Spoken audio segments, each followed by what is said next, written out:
It's a completely আসলে আমরা একটা মানে লাইফে মানে যে জার্নিটা কমপ্লিট করলাম, গুহার ভিতর একটা লোক নাই, আমরা 3টা পার্সন ছাড়া।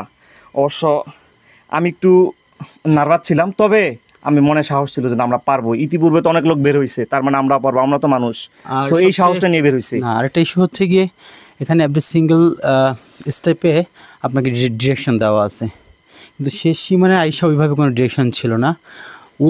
We were must confuse that is it possible or not, but Parvez আমাদেরকে ইনশিওর করলো, ও যদিও প্রথমে বের হয়েছে। বাট একটু সাইড দাও, এখানে রীতিমতো কোনো এক্সিট প্যাটার্নের কিছুই নেই, কিছুই নাই। কেউ দেখলে বলবে না যেটা এক্সিট। ওই কারো একটা চুরি বা কিছু সামথিং কিছু দেখতে পাচ্ছি কর্নারে পড়ে আছে, ওই যে কর্নারে। হ্যাঁ হ্যাঁ, বাই দ্য ওয়ে, তারপরও ওদের দুজনকে পার করার পর আমি একা ছিলাম ওখানে। আমার একটা সময় মনে হয়েছিল আমি যদি পইরা যাই, আলহামদুলিল্লাহ পড়ি নাই।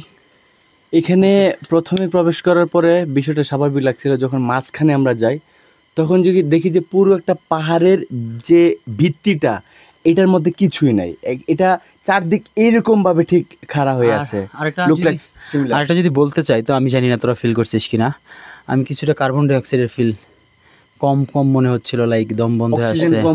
আসলে ভিতরে গুহাতে অক্সিজেনের পরিমাণ কম, এটা স্বাভাবিক। আর আমরা যেই পরিমাণ ঘামছি আর নার্ভাস ছিলাম, বেশি ডিস্টেন্স না, তবে ভিতর ঠান্ডা ছিল।